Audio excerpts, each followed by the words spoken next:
దాక్కుని మిమ్మల్ని ఎవరిని కేకేలా సాక్షి పేపర్ కేకేసుకుని అక్కడ పోగుతున్నారు. అయ్యా మీకు పోలీసులు అంగులేరు, ఎస్పీ గారి దగ్గరికి వెళ్తాం. తాలూకా పోలీస్ స్టేషన్ పక్కన కొట్టినప్పుడు ఎస్పీ గారిని గుర్తులేదా? పోలీసు వాళ్ళు కొట్టినప్పుడు ఇవాళ రేపు మనకి ఏలేరా చిక్కని గుర్తులేదా? ఆవేళ అధికారం అహంకారంతో మీరు చేసినటువంటి దౌర్జన్యాలు ఇవాళ మీకు పాపాలే తగ్గుతున్నాయి. ఒకటే గుర్తు పెట్టుకోండి, మా నాయకులు చెప్తున్నారు, శాంతియుతంగా ఉండండి, శాంతియుతంగా తిరగండి, ఎవరిని ఏమీ అనొద్దు, మనం ప్రజాసేవ చేద్దాం. ప్రజాసేవ చేయడానికి ఎప్పుడు మీ కార్యకర్తలు రెడీ. మేము ఎప్పుడు కూడా ప్రజలకు ఎప్పుడు ఏది అపకారం చెయ్యం. కానీ 5 సంవత్సరాలు మేము పడ్డ బాధ మామూలు బాధ కాదు. సచివాలయం దగ్గరికి వెళ్ళి మీరు రేషన్ కార్డులు ఎన్నికల కోడ్ ఉండగా ఇవ్వకూడదు కదా, ఇది ఆపండి అన్నందుకు ఆ రోజు రాత్రిలో మమ్మల్ని అక్కడ పోలీస్ స్టేషన్లో అడ్డుపెట్టి తెల్లవారుజామున 3 గంటలకు తీసుకెళ్లి మమ్మల్ని మేజిస్ట్రేట్ ముందు ఆధారపరిచి ST/SC కేసు. ఆ అమ్మాయినంట ఎవరో ఒక అమ్మాయి కొడుకుంట 3 నెలలు వెంకట్రావు గారు 9వ వార్డులో, నేను ఇంకొక మరి కొంతమంది కలిసి కొడుకు మీద ధన్యమంట. లేడీస్ కూడా ఆవేళ నీరజ గారు, పద్మ గారు ఇంకా ఉన్నారు. వాళ్ళందరం కలిసి ఆ అమ్మాయి కొడుకు మీద ధన్యమంట. అసలు ఆ అమ్మాయి అక్కడ లేదు.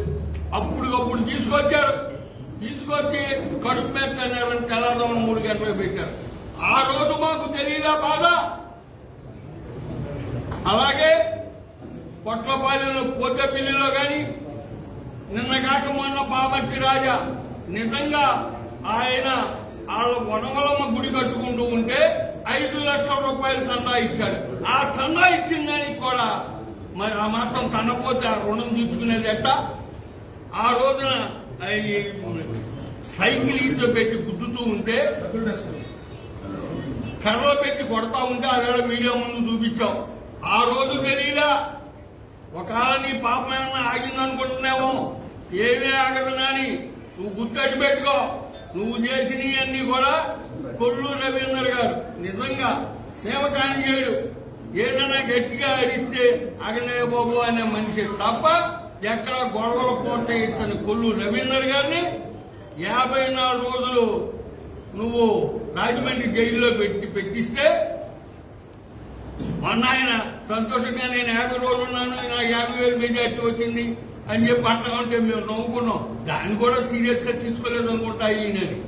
ఒకటైతే గుర్తు పెట్టుకో, ఇవాళ కార్యకర్తల జోలికి ఎంతమందిని కొట్టావు? అయిపోయిన దగ్గర నుంచి వాళ్ళ వరకు నువ్వు ఎంతమందిని కొట్టావు? ఇవాళ పోలీసు వాళ్ళు మాకు చేయట్లా, ఎస్పీ గారు మా మాట వింటలా, మేము ఫోన్లు చేసినా చేయట్లా.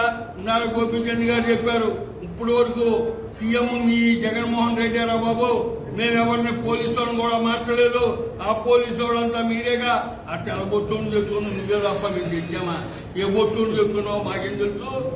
మేము ఇవాళ వరకు శాంతియుతంగానే ఉంటామని చెప్తున్నారు తప్ప మా నాయకులు మేమైతే శాంతియుతం కాదు. ఇంకా నీ పట్టాల్సిన రోజులు చాలా ఉన్నాయి. ఇవాళ సినిమా స్టార్ట్ అయింది. రేపు ప్రమాణ స్వీకరణ అయ్యాక మీ యొక్క కేసులన్నీ బయటికి తీస్తాం, మీరు చేసిన అక్రమాలు బయటికి తీస్తాం, మీరు ఇది చేసినటువంటి ఇవన్నీ బయటికి తీస్తాం, మీ భూధరణాలు బయటికి తీస్తాం. ఎవరికి ఆన్ చేయినా సిటీ కేబుల్ మా కట్ చేశారే నీ ఇష్టం వచ్చినట్టు, అది బయటికి తీస్తాం. పొలాల్లో 40 లక్షలు అని చెప్పి ప్రభుత్వానికి చెప్పి రైతులకు 20 లక్షలు ఇచ్చి చెప్పేశావే, అవి కూడా ఏమీ వదలరు. ఇవన్నీ కూడా మేము రెడీగా ఉన్నాం.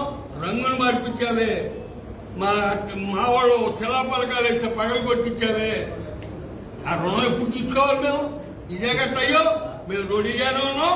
మేమైతే మా నాయకుల మాట అక్కడ వరకు వింటాం.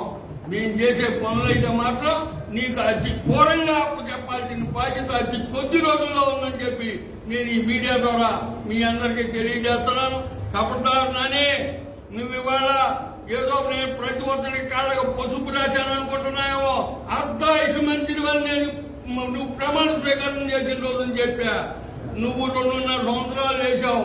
ఈ 2.5 సంవత్సరాల్లో ఫస్ట్ నువ్వు ఎక్కడంలోనే రాంకిష్ణ చెప్పుకుంటా భయపడుతున్నాడేమో.